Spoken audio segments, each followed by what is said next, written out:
카나리아 바이오의 주가 9월에 무조건 올려야 됩니다. 9월에 주가 올려서 최대한 현금화한다. 그리고 이걸로 뭐를 한다. 자, 12 돌려막기 하던 거 이거 다시 한번 미이행대 계약권 진행시키고 여기에 또 뭘 해야 된다. 자, 우리 대여금 8월부터 다시 시작된 기존 금년대 연장권 이거에 대한 일부 금액 상한이 필요하다. 자, 그렇기 때문에 9월에는 오를 수밖에 없고 무조건 올라야 합니다. 자, 제가 그 날짜 9월에 언제 올라야 되는지, 왜 오를 수밖에 없는지 그 날짜와 이유에 대한 설명 진행하도록 하겠습니다.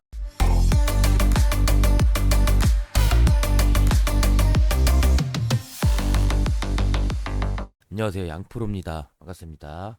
자, 오늘은 카나레 바이오 최재주주 카나레 바이오 M에 대한 이 8월 30일에 나온 기사, 요 기세에 대한 브리핑 시장과 더불어 앞으로 어떻게 주가가 흐를지 그 추세 및 분석에 대한 시간 가져보도록 하겠습니다. 자, 일단 이 제목 보시면은 시장 퇴출 위기다 이런 식의 좀 부정적인 내용의 제목입니다. 자, 카네르 바이오 M 원래 전신이 어디예요? 바로 두유 산업이죠. 요 사진 보시면 아시겠지만 2020년에 두유 산업으로 사명이 바뀌고 여기서 이제 바이오 사업까지 진행. 그리고 이게 작년에 현대사를 인수까지 하면서 이제 실제적인 카네르 바이오가 나오게 된 거죠. 그리고 여기에 이제 헬릭스미스, 세종 메디카 지분까지 추가되면서 이 두올 산업 세력들의 이런 전략이 완성이 되었다. 자, 그렇게 볼 수 있는데, 근데 이게 되게 아이러니한 게 뭐다. 이렇게 여러 기업들을 다뤘는데 막상 여기에 들어간 투입금 아니면 자본이라 해야겠죠. 이 자본이 이런 기업들 대비해서 많지가 않다.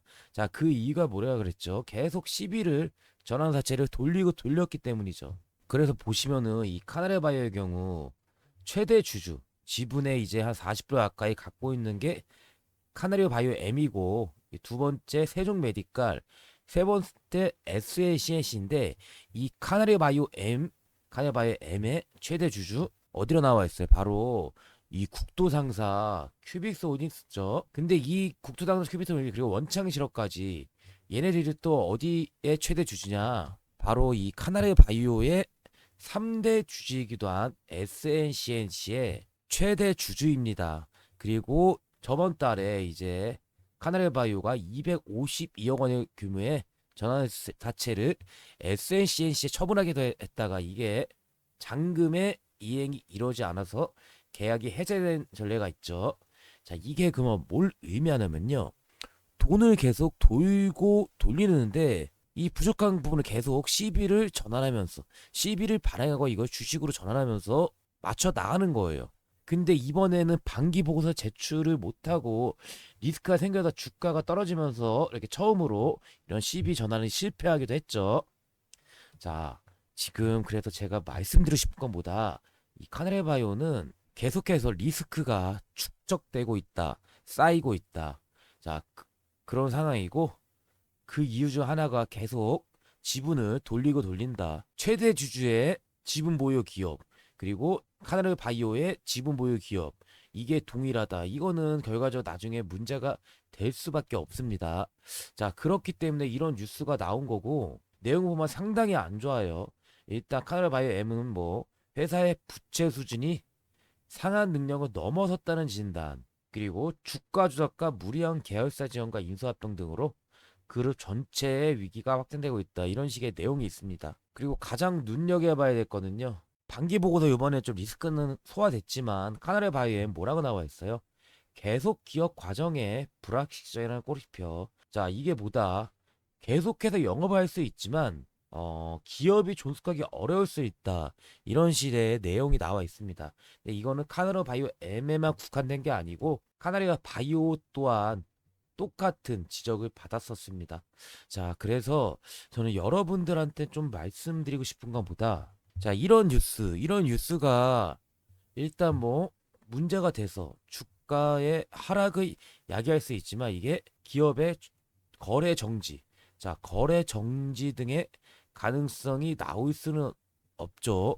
단, 내년 3월 이제 감사 보고서 신제, 그때는 좀 어느 정도 문제가 될 수 있는 그런 리스크가 상당 부분 있었다.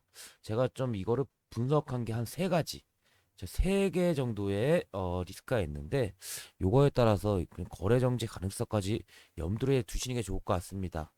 자, 일단 요거 관련해서는요, 이 유튜브에서 말씀드리기는 좀 까다로운 내용이다. 요거는 좀 카네르바이오 리포트 대응 전략에 나와 있으니까 요 내용을 참고로 보시고요. 뭐 이 내용이 뭐 당장 이런 리스크가 된다기보다는 내년 3월에 리스크가 될 수 있는 그런 상황에 대한 설명이고, 그걸 좀 알고 가셨으면 좋겠습니다. 그리고 주가는 한번 3월 전에 한번 크게 올려서 몰아야 된다. 어느 정도 수익 실현을 하고 현금을 확보해 주는 전략이 필요할 거다. 그렇게 말씀드릴 수 있고, 아무튼 이 부채를 청산하기 위해서는 현금이 필요하고, 이 현금을 위해서는 지금 뭐 CB 물량을 돌고 돌리는 게 아니고 지분을 좀 정리해서 팔아야 할 그런 유인이 생긴 상황이고, 그렇기 때문에 이런 상승 흐름이 나오게 하려면은 뭐가 필요할 거다. 이제 임상 관련 모멘텀, 난소암 치료제, 오레고마 관련한 모멘텀이 나와서 주가를 좀 올릴 수 있는, 그래서 좀 표면적으로 보이는 지분, 아니면 좀 뒤로 흘러 들어가서 투자한 그런 돈에 대한 현금화가 되어야 된다. 그렇게 보고 있습니다. 그래서 이거를 좀 빠르면 저는 9월 중에 한번 이행이 될 것이고, 9월 중에 좀 현금화를 시킨 다음에 이걸 다시 한번 어떻게 한다. 이 8월 달에 매도 결정이 철회된 SNCNC와의 다시 재계약 이행이 돼야 되고, 요 재계약 이행 이거 더불어 또 뭐가 돼야 된다? 이 금전 대환 9MHCNC 여기 대여금액 312억이라 했죠. 이 대여금이 어떻게 됐어요? 기존 금년 대회가 연장되어 있는데 이것도 좀 일부 상환할 수 있는 그런 상황이 와야 될 것으로 보고 있습니다. 자, 그렇기 때문에 이 카나리아 바이오는 9월이 가장 중요한 시기, 그리고 이 중요한 시기는 9월부터 최대 이 11월까지, 이 대여 기간이 종료되는 11월까지가 갈 것이다. 그렇게 볼 수 있고, 이 3개월 동안 이 CB와 BW 관련한 리스크, 노이즈가 해소가 되어야 되지만 되고, 그게 아마 저는 주가의 상승이라는 전제가 깔려 있어야 된다. 그렇기 때문에 이 카나리아 바이오가 단기적인 급등이 나올 수가 없는 그런 가능성을 좀 보고 어, 대응을 하셨으면 좋겠습니다. 자, 아무튼 우리 카나리아 바이오 보유하고 계신 주주분들, 지금 지금은 떨어질 가능성보다 오를 가능성이 더 높은 건 분명하다는 걸 참고해 주시고, 다만 내년 3월 전에는 최대한 좀 지분을 정리하고 가자, 그런 관점으로 보시기 바랍니다. 자, 이거는 제가 계속해서 브리핑 드리고 리포트 드립니다. 그러니까 그 내용에 맞춰서 좀 매도 진행하시고 가셨으면 좋겠습니다. 자, 오늘 영상은요, 여기서 마칩니다. 자, 주말 잘 보내시고 월요일 날 또 다시 뵙도록 하겠습니다. 감사합니다.